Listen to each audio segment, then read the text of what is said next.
it's fine.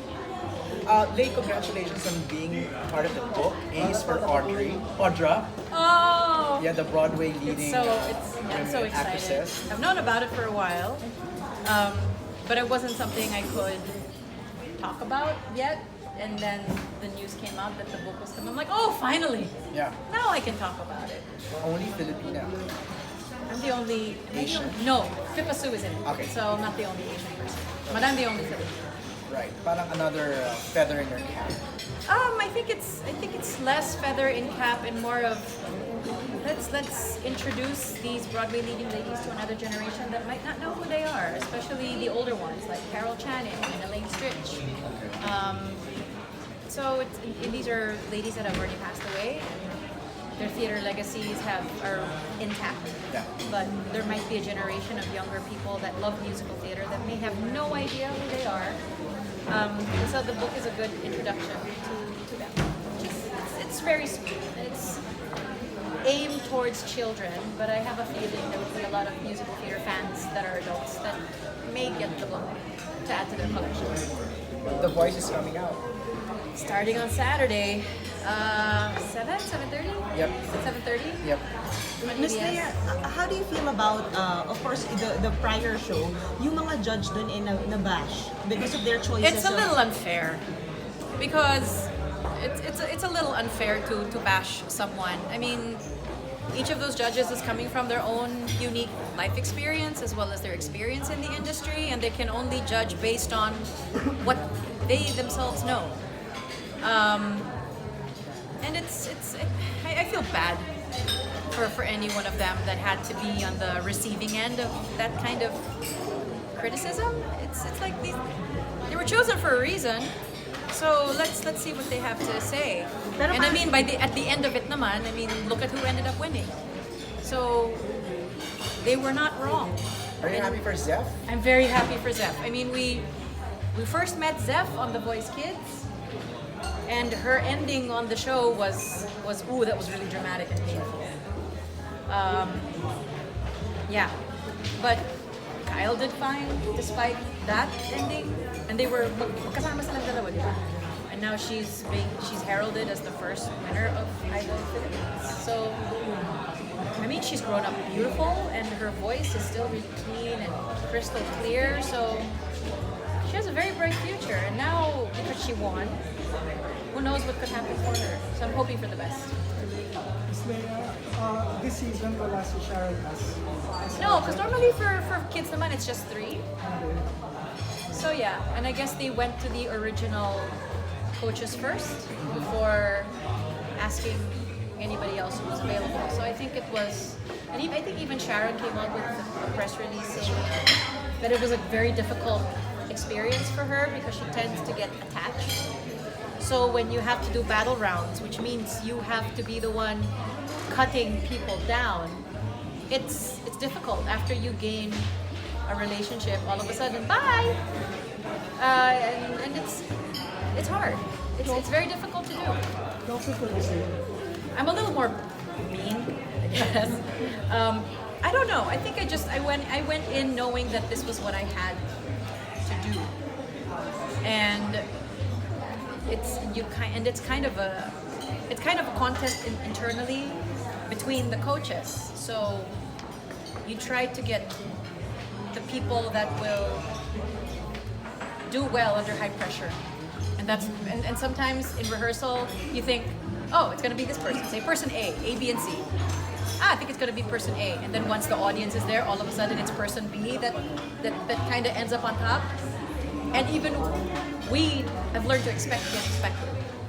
But it's a very exciting reality contest to be a part of, but also it can be heartbreaking, especially when it's children, because of the tears that happen. Kids cry, and so you have to also be kind of therapist and surrogate mom and learn how to pacify an 8-year-old that didn't get through. And it's hard. It's hard. It's never really easy. As much as I tell people that I have a tough exterior, it's still not easy. Stay with the voice ulit. May mga specific ba tayo mga batang hinahanap? yung marunong kumanta. Hindi Yung mga kailangan hindi maganda. marunong kumanta don't have to apply. Kailangan ba maganda? May itsura? Here's the thing. Blind auditions, we will turn for your voice. That's the only basis of getting, it's the only way you're gonna get into the show. Right. Do you have a voice? We don't know kung maganda, pangit, palak, matangkad, naka-wheelchair, naka-crutches. We know nothing. The only thing we know is if they can sing. And if it's something that makes us palpitate, that kind of makes your soul want to explode in happiness, then we turn. And otherwise, we have no idea how they look. I mean, Idol, it kind of works in reverse. Where it's the looks first, and you hope that marunong kumanta. In our case, here's the talent. And then when you turn around, you hope that it's something naman that the public will enjoy. And of Boy, course, it's hard. It's a tough one. and for your show, this one, we were talking about it earlier, of course, in the press con, but any special number up your sleeve? I mean, I'm singing duets with all of them, so it's kind of fun, especially with Michael because we've done so many duets together. So I think we've picked a few that that make sense to our individual and our history as two people that have worked together. So I can't say yet what we're doing, but it will make sense, and I will always explain why. But it will make sense on the day. Lea, nakita kayo ni Rachel Ann. Yeah. Talk to us about it. Okay, so we have the same manager over there. And there was a discussion to have her come and sing with us for the 2 Sunday shows in London. She was still on vocal rest. So we opted, okay, just the second show, the very, very last show she'll sing.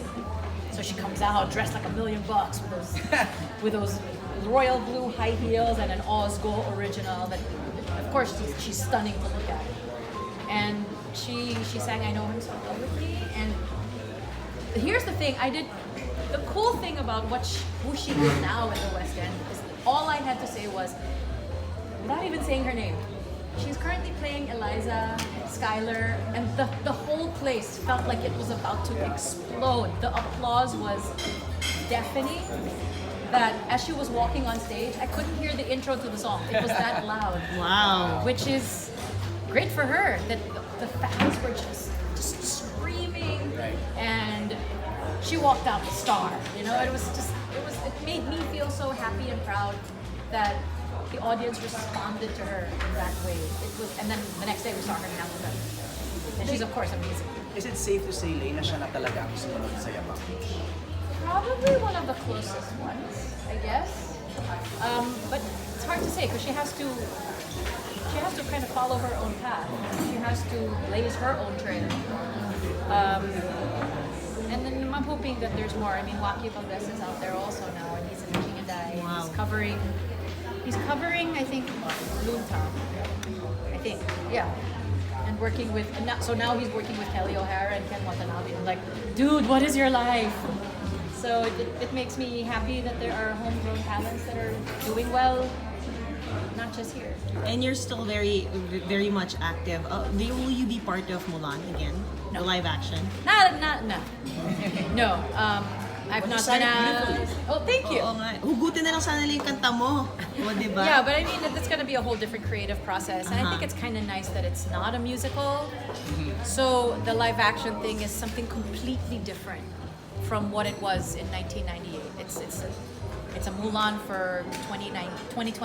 1998 pa pala yun, ano? Yeah. Grabe. So it's going to be a whole different thing. Ang dami naghahanap ng song eh. Parang na-associate masyado kasi yung reflections. Yeah, but I mean, the original animated feature is always available. So it's not like it's disappeared and that nobody will ever see it again. It's available, I think, via most streaming. I think on Netflix it's on. So if you have access to that, you can find it. And then the music video is always accessible on YouTube.